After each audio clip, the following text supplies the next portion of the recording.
The vacuum lines here, if you disconnect those and try and blow. Good morning. This is on YouTube, still alive in the USA, a bunch of numbers, don't know them. And on BitChute, Voice of Reason. So, this video I feel is fairly important. I wanted to make a few comments as our Chinese guy, who is, by the way, an AI bot. I don't know if he's a real human that they digitally alter and move his lips. I think that's what it is. They're getting better. AI is getting better and better.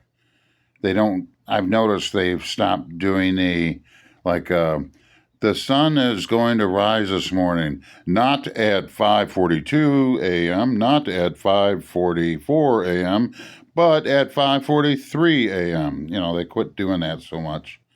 So they're refining, growing better all the time. It's kind of eerie to see, actually.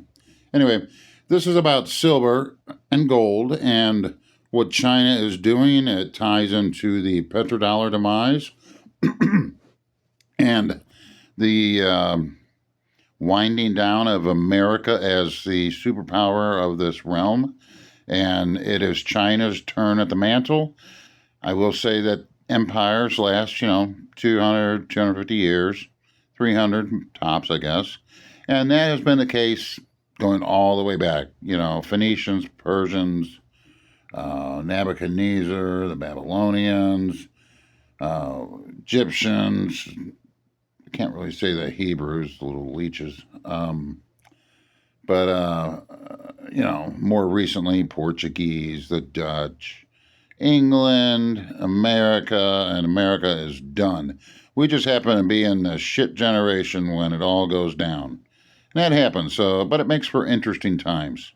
It truly does. I mean, would you want the boring status quo, enjoying this exhibitant privilege we did nothing to earn, which I'll go into a little bit later. This will be either a one or two-parter. So I'm going to let our man talk here and try not to interrupt too much because he's far more informative, if not as entertaining as myself. Gold Exchange just modified its settlement procedures. The People's Bank of China quietly amended regulations governing cross-border precious metals flows. And the Hong Kong Monetary Authority approved new vault licensing for a category of storage that has never existed before. Each change appears technical and boring, but when you connect all three together and overlay them against China's accumulation pattern, a clear picture emerges. China is not buying gold and silver to hold as reserves. They are building the infrastructure to price global commodities in gold-backed yuan. And if they succeed, it does not just change precious metals markets. It changes the entire global monetary system. Let me show you exactly what China is doing, why Western intelligence missed it until now, what the three policy changes reveal about their timeline. Western intelligence did not miss anything. Let's be clear about that. You can tie that into Iran, like the intelligence, Mossad, highly regarded as the best intelligence service in the world. CIA is right up there. We didn't miss the fact that they have so many missiles and 70% still left. And China, we didn't miss the fact that they're doing all this gold accumulation. This is all done. All of these people in charge of these countries are actors. And they're actors in charge of that country. And their role is a politician and leader. Okay, don't forget that Persia or Iran, okay, they were 100% down with the COVID bullshit. The lockdowns, the masking, the vaccinations, all of them. So they're all working off a script that wasn't written by any of them. So bear in mind, none of this is organic.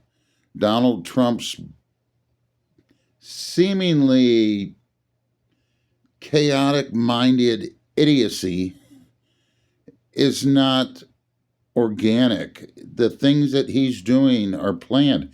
They do not have orders to wind down that war. That's why it keeps going, okay?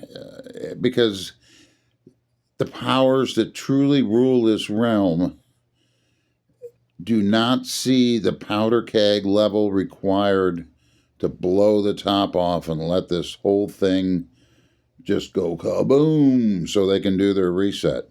It's not there yet, okay? They're talking about pulling Americans' guns, at least in Illinois, coming and taking guns. And you know, blue states, of course, I'm not a Democrat, I'm not a Republican, I'm not an independent, I'm not a Green Party. All of that is all bullshit, okay? There was some European country years ago, I remember they had like 68 different presidential candidates, 68, all representing different viewpoints of how the government should be run. Here in America, America, as I like to say, K instead of C, was it two? You know, two really essentially green, independent, very negligible. So Democrats, Republicans, you know, it's just one bird, two wings, one coin either side. Take your pick on metaphors. They all get their funding from these same people. And those people are somewhere over in the Middle East, and they're causing a lot of trouble. I can't remember their name. Is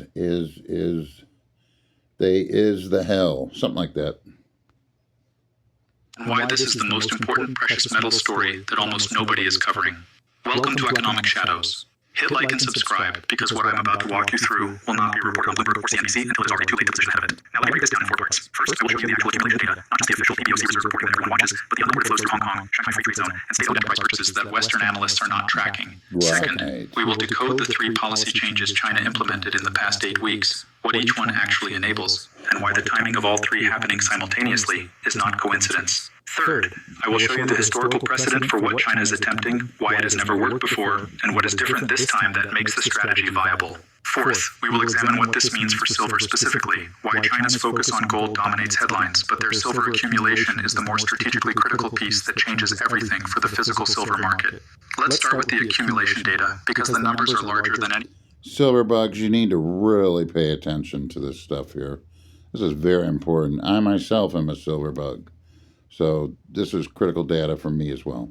One outside intelligence agencies has reported. The People's Bank of China reports official gold reserves monthly. As of May 2024, official reserves stand at 2,264 tons, up from 1,948 tons in January 2023. That is an increase of 316 tons in 16 months, an average of 19.75 tons per month. Western media reports these numbers and calls it steady accumulation. What they are missing is that official PBOC reserve reporting represents roughly 40 to 45% of China's actual sovereign gold accumulation. The rest is happening through channels that do not show up in official statistics. Channel 1, Hong Kong net imports. Hong Kong functions as the primary gateway for physical gold entering mainland China. The Hong Kong Census and Statistics Department publishes monthly trade data showing gold imports and re-exports. 2023 Hong Kong gold flows. Total imports, 1,247 tons. Re-exports, leaving Hong Kong to other destinations, 318 tons. Net imports into mainland China, 929 tons. 2024 YTD, January to April. Total imports, 523 tons. Re-exports, 97 tons. Net imports into mainland China, 426 tons. Annualized pace, 1,278 tons. China is importing 900 to 1,200 tons annually through Hong Kong alone. The official PBOC reserve increase of 316 tons over 16 months captures only a fraction of this flow. Where is the rest going? State-owned enterprises, sovereign wealth funds operating outside PBOC accounting, and commercial banks accumulating on behalf of government-directed entities. Channel 2, Shanghai Gold Exchange withdrawals. The Shanghai Gold Exchange is the only legal venue for physical gold trading in mainland China. All physical gold that enters China must be delivered through SGE-approved vaults. The exchange publishes weekly withdrawal data showing how much gold is being removed from SGE vaults for final consumption, either industrial use, jewelry manufacturing, or investment demand. 2023 SGE withdrawals, 2,678 tons. 2024 YTD pace, 2,850 plus tons annualized. For context, total global gold mining production is approximately 3,100 tons annually. China is withdrawing nearly 90% of global annual mine production through its domestic exchange system. And here's the critical detail. China's domestic mine production is approximately 370 tons annually. That means China is importing 2,300 to 2,500 tons per year net to satisfy SGE withdrawals. Some of that is legitimate jewelry and industrial demand. But jewelry demand in China has been declining due to economic slowdown. Yeah, no kidding. You know, you should really take note of that. China, 90%. 90% of gold. I mean, it's stunning. One country, 90%. Think about that.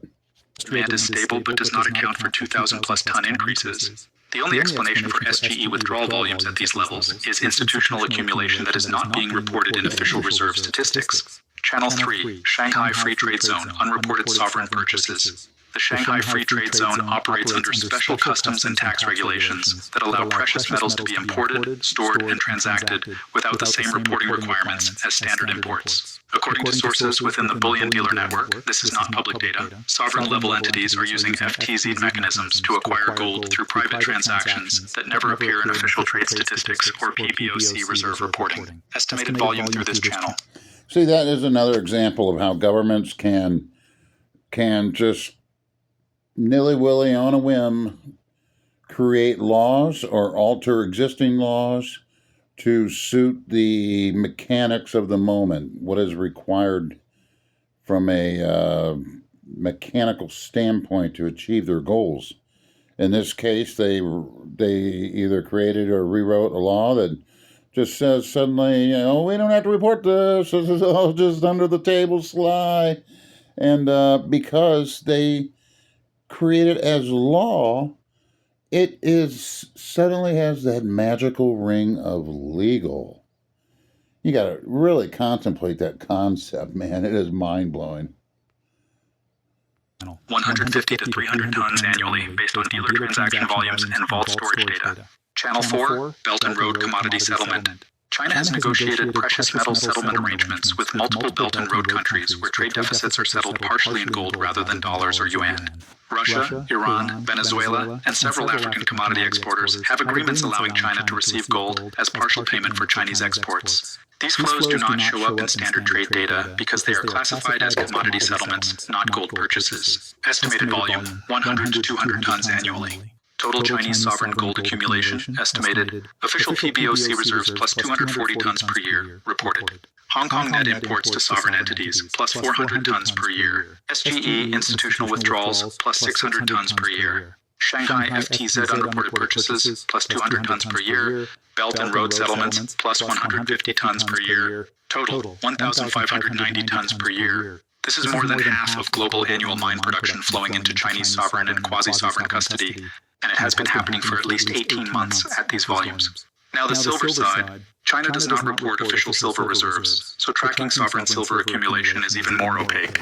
But the same channels reveal similar patterns. Hong Kong silver imports, 2023, 7,400 tons, 237 million ounces. China domestic silver production, 3,600 tons, 116 million ounces. China industrial silver consumption, 6,200 tons, 199 million ounces. The math does not work. China is importing more silver than industrial consumption requires. The surplus, approximately 4,800 tons or 154 million ounces annually, is either going into jewelry, unlikely given economic conditions, or sovereign/institutional accumulation, likely. Combined gold and silver accumulation. China is accumulating approximately 1,600 tons of gold annually and 150 plus million ounces of silver through sovereign and quasi-sovereign channels. This is the largest precious metals accumulation by any nation in modern history, and most of it is unreported in official statistics. But accumulation alone does not change the global monetary system. What changes everything is what China is preparing to do with it. Now let me decode the 3 policy changes China implemented in the past 8 weeks and what they reveal about the strategic purpose. All right, we're getting to the meat and potatoes of it here. I'm going to whip through this because these AIs, they tend to be redundant. Like we're a bunch of dummies and we need stuff repeated 3 or 4 times, rephrased, but essentially in the same message is imparted. Behind the accumulation. Policy change 1, Shanghai Gold Exchange Settlement Modification, April 18, 2024. The Shanghai Gold Exchange published notice SGE-2024-047 modifying settlement procedures for the International Trading Board. The change allows foreign entities to settle SGE contracts using alternate reserve assets, including IMF recognized reserve currencies, and this is the critical edition, gold-backed settlement instruments issued by approved clearing members. Translation, the SGE just created a mechanism for international traders to settle commodity contracts using gold-backed instruments instead of dollars. This is the important Previously, part. international traders on SGE could only settle in yuan or This right here spells the death of the petrodollar. I'm going to go into that in a few, man. dollars. Now they can settle using instruments backed by physical gold held in SGE-approved vaults. What this enables, a Chinese importer buying oil from Saudi Arabia can now settle the transaction using a gold-backed instrument issued by a Chinese bank. The Saudi seller receives a claim on physical gold stored in Shanghai instead of dollars or yuan. The Saudi entity can either... Okay, I'm going to break the video at this point because this is just part 1. Part 2 is to follow right away, same video. Hope you stick with me here. There's a lot of interesting stuff this guy has yet to say, and you have to listen to my uninteresting stuff as well.